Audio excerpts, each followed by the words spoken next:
Employees pension scheme ఈపీఎస్‌పై దేశ అత్యున్నత న్యాయస్థానమైన supreme court వెలువరించిన తీర్పు ప్రస్తుతం ప్రైవేటు మరియు ప్రభుత్వ రంగ ఉద్యోగులలో పెను సంచలనం సృష్టిస్తుంది. ఈ తీర్పు ద్వారా లక్షలాది మంది పెన్షన్దారుల జీవితాల్లో ఆర్థిక స్థిరత్వం ఏర్పడబోతుందని, ఇది వారి చరమాంకంలో లభించే ఒక అద్భుతమైన మరియు భారీ శుభవార్తగా మనం ఖచ్చితంగా చెప్పుకోవచ్చు. ముఖ్యంగా కేంద్ర ప్రభుత్వం 2014లో తీసుకువచ్చిన ఈపీఎస్ సవరణలను సుప్రీంకోర్టు ప్రాథమికంగా సమర్థించినప్పటికీ ఉద్యోగులకు నష్టం కలగకుండా కొన్ని అత్యంత కీలకమైన వెసులుబాటులను కల్పించింది.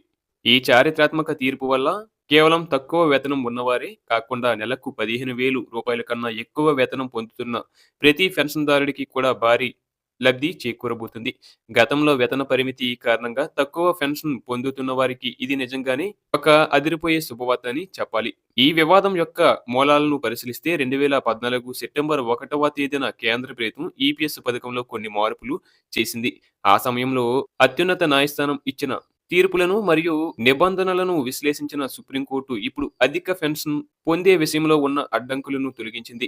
గతంలో ఉన్న నిబంధనల ప్రకారం పెన్షన్ లెక్కించడానికి వేతన పరిమితిని కేవలం 15,000 నిర్ణయించారు. దీనివల్ల ఒక ఉద్యోగి లక్షల రూపాయలు సంపాదిస్తున్నా అతని పెన్షన్ మాత్రం కేవలం 15,000 ప్రతిపాదికన మాత్రమే లెక్కించేవారు. కానీ ఇప్పుడు సుప్రీంకోర్టు ఇచ్చిన తాజా ఆదేశాల వల్ల ఆ 15,000 పరిమితిని మించి వాస్తవ వేతనంపై పెన్షన్ పొందే హక్కు ఉద్యోగులకు దక్కింది.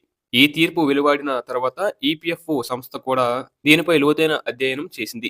నిజానికి ఈపీఎఫ్ఓ ఈ తీర్పును అమలు చేసే విషయంలో మొదట్లో కొంత సందిగ్ధంలో ఉన్నప్పటికీ సుప్రీంకోర్టు ఆదేశాల తర్వాత దీనిని తప్పనిసరిగా అమలు చేయాల్సిన పరిస్థితి ఏర్పడింది. ఈ తీర్పు ప్రభావంతో 2026 సంవత్సరం నుండి అధిక పెన్షన్ చెల్లింపులు పూర్తి స్థాయిలో పెన్షనర్ల ఖాతాల్లోకి చేరబోతున్నాయి. దీనివల్ల పదవి విరమణ చేసిన తర్వాత వచ్చే నెలవారీ ఆదాయం గణనీయంగా పెరగబోతుంది. సాధారణంగా ఒక ఉద్యోగి జీతంలో యజమాని చెల్లించే 12% వాటాలో 8.33% మొత్తం పెన్షన్ పథకానికి చేరుతుండగా మిగిలిన మొత్తం ఈపీఎఫ్ఓ ఖాతాలో జమ అవుతుంది. ఇప్పుడు సుప్రీంకోర్టు ఇచ్చిన వెసులుబాటు ప్రకారం ఉద్యోగులు తమ అసలు వేతనం మీద ఈ 8.33% కేటాయించడం ద్వారా భవిష్యత్తులో వచ్చే పెన్షన్ మొత్తాన్ని భారీగా పెంచుకోవచ్చు. ఈ నిర్ణయం వల్ల లక్షలాది మంది పెన్షనర్ల ఖాతాల్లో మునుపటి కంటే చాలా ఎక్కువ డబ్బులు వచ్చే అవకాశం ఉంది. ముఖ్యంగా 15,000 వేతన పరిమితిని ఎత్తివేయడం అనేది సామాన్య ఉద్యోగికి దక్కిన విజయంగా భావించాలి. దీనివల్ల పెన్షన్ లెక్కింపు సూత్రం మారిపోయి ఉద్యోగి తన సర్వీస్లో పొందిన సగటు వేతనం ఆధారంగా పెన్షన్ లభిస్తుంది.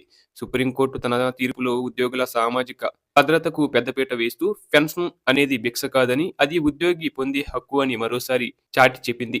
ఈ తీర్పుతో అధిక వేతనం పొందుతున్న వారు కూడా తమ రిటైర్మెంట్ తర్వాత గౌరవప్రదమైన జీవితాన్ని గడపడానికి అవసరమైన ఆర్థిక వెసులుబాటు కలుగుతుంది.